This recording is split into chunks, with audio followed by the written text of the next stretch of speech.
quem que é o cliente de holding? Vamos pensar que essa aula é de holding. O cliente de holding é o cara que tem patrimônio.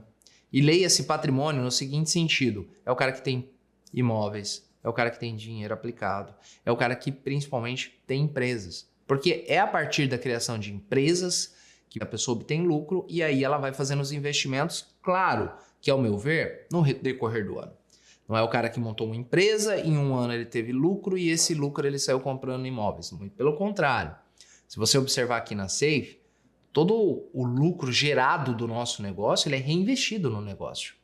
Ele é reinvestido, ele é contratado. Por exemplo, ontem eu estava numa reunião, eu estava com o diretor operacional e com a pessoa do financeiro e surgiu uma demanda de mais 5, 6 notebooks, mais 5, 6 cadeiras e assim sucessivamente. Mês passado, nós investimos só em equipamentos, se somar tudo, quase R$500 mil. Então, exatamente, custa caro fazer isso aqui, pessoal. É uma decisão que nós temos e a decisão mais acertada da minha vida. Enquanto eu estiver aqui, essa é a prioridade. Investir em pessoas, treinamentos, tecnologia e para cada vez mais nós crescermos e atender o cliente. Então, foi isso um dos grandes motivos que nós crescemos tanto. Poderia ter feito o quê? Poderíamos ter feito outras coisas. Ter investido no nosso patrimônio pessoal. Sim, mas não é uma decisão, ao meu ver, profissional. Então, o cara que adquiriu, né, vamos pensar, montou um negócio e agora ele não tem mais tantos investimentos para fazer, ele vai começar a adquirir patrimônio, ele vai começar a construir a vida patrimonial dele. E nesse momento você começa a notar que surgem as preocupações.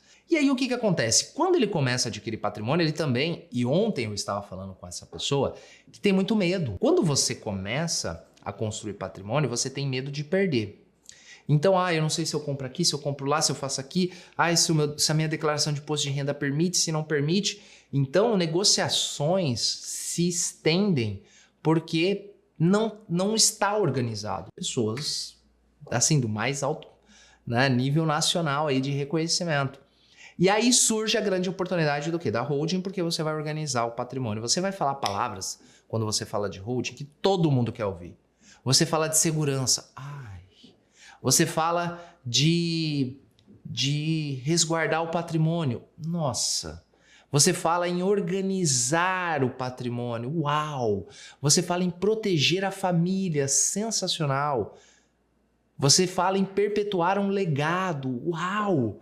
Então você vai falando só palavras que todo mundo quer ouvir. Economia tributária. Então não tem um negócio que você fala de holding que afasta o cliente. Você só está falando aquilo que ele quer ouvir. Porque o que acontece, pessoal? Na empresa, você vai ver que muitas vezes o empresário ele é até arrojado. E grande parte dos empresários são arrojados porque por conta que o simples fato de empreender já é um risco. Mas quando você fala do patrimônio particular, aí não, aí é conservadorismo, eu quero fazer o mais certo possível, porque é a velha máxima do empreendedorismo. Você arrisca com o dinheiro dos outros, você não arrisca com o seu dinheiro. Porque o cara que está lá na empresa, ele está, de certa forma, arriscando o capital de terceiros, e está certo, é isso mesmo que tem que ser feito.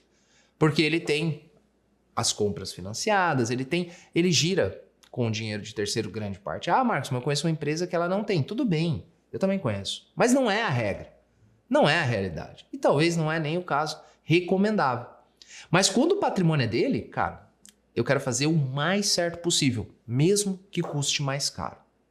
Essa é a velha máxima. E ontem, durante essa conversa, eu posso pegar várias outras, elas se comprovam. Então o que eu quero dizer? Que quando nós falamos de holding, nós temos um produto de uma aceitação muito grande. Todo mundo quer fazer uma holding, todo mundo quer ter uma holding. Mas lembrando, quem é o cliente de holding? É quem tem patrimônio e geralmente quem tem patrimônio tem uma empresa. Mas Marcos, eu conheço, e eu também tenho clientes, que ele não tem uma empresa, que ele era um grande diretor de uma empresa. Ok, tudo bem. Marcos, eu tenho um caso que a pessoa é um funcionário público aposentado. Ok, mas não é a realidade. A maioria dos clientes de holding são empresários. E aí, aonde nós vamos chegar? Sabendo que holding é um produto maravilhoso. Sabendo que holding você só fala palavras que as pessoas querem ouvir. Sabendo que quem tem patrimônio quer se resguardar. Quem tem patrimônio, inclusive filhos, já está pensando em como que isso vai ficar. Nós vivemos num país que nós já nos habituamos, mas isso não é normal, com a insegurança política, econômica, jurídica. Isso não é normal, mas nós já estamos acompanhados. O Brasil sempre está em crise. O Brasil sempre está em crise. Você lembra de alguma época que o Brasil não estava em crise, Chihaya? De quando eu conheço, sempre tem uma crise, nós sempre estamos mal, meu Deus, o mundo vai acabar, ó céu. Sempre, sempre. E quem tem patrimônio tem medo. Tem medo de perder. Tem medo de acontecer alguma coisa. As pessoas têm medo até de comprar, porque não estão organizados.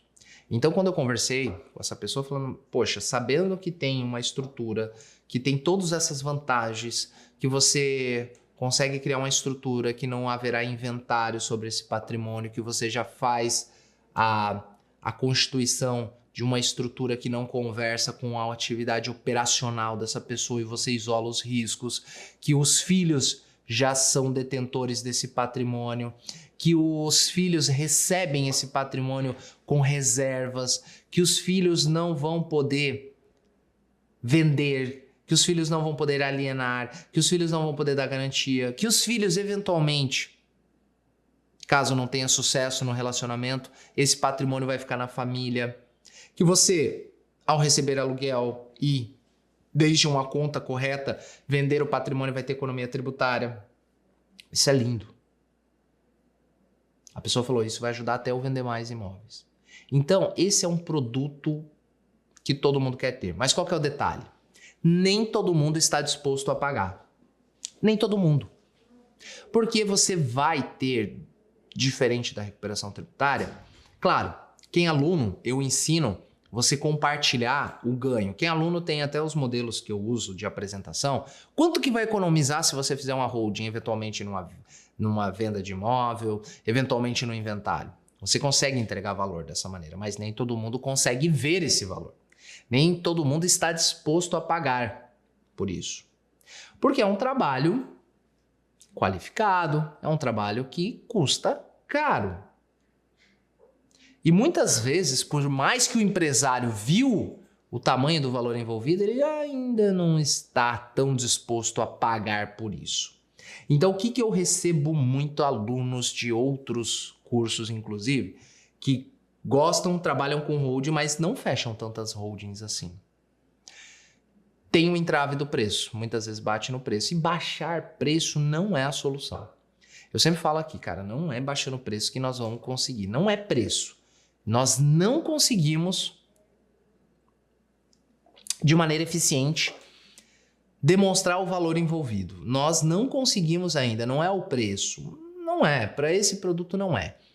E aí o que acontece? Eu vejo que a recuperação ela surge como uma grande ferramenta aliada na venda de holding. Porque eu tenho um produto série A. Eu tenho um produto incrível. Eu tenho um produto que todo mundo quer. Por que eu não vendo, Chihaya? Por que eu não consigo fechar esse contrato? Doutor, pela minha experiência, realmente ter aquele gasto, né? O cara pensa assim, mas eu vou gastar dinheiro, né? Eu vou gastar agora. Isso, vou gastar, vou ter que botar na frente, né? Exatamente. Exato. Poxa, mas eu já ouvi isso. Até aqui fui eu que fiz. A partir daqui, tudo bem ficar com eles. Já ouvi. Não é comum. Não é a maioria. Mas o que acontece? É aquele pensamento de que, poxa, já construí o patrimônio. Tá aqui, ainda vou ter que gastar, que não é gastar, é investir, para fazer, então não se conforma, que é de antecipar um gasto. Porque, vamos pensar, um pensamento um pouco mais mesquinho, ele poderia pensar o seguinte, a pessoa... pasmem, eu já ouvi isso. Vamos lá. O inventário vai custar aí 20%, 30% desse patrimônio, cara. Eu não vou estar mais aqui. O problema já não é mais meu. Já ouvi. Já ouvi. E muitas vezes, nesse caso, você não vende pro pai. Você vende pro filho, planejamento. Entendeu? Porque o que acontece? Nesse caso, quem contratou foi os filhos, porque falaram, eu não vou ficar com esse BO aqui, não.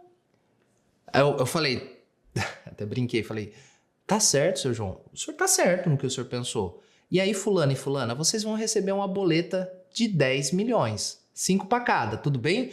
Não, eu não quero. Porque assim, aí ainda era um patrimônio que tinha pouca liquidez. É muito imóveis. A boleta aí, ó, 10 mil, dá para fazer em duas, cada um paga uma, pode ser? E aí essas pessoas convenceram o pai, de maneira justa, que era importante fazer porque eles não queriam, primeiro, que grande parte do patrimônio fosse deteriorado por conta do inventário, principalmente eles não queriam ficar com esse BO, porque literalmente é um BO, e um BO caro, caríssimo. Então, justamente isso, eu vejo que tem uma dificuldade muito grande em vender holding. E vender holding é uma arte, porque você, diferente da recuperação tributária, você não faz uma reunião de 15, 20 minutos e você consegue resolver. Você vai fazer no mínimo umas 4 a 5 reuniões.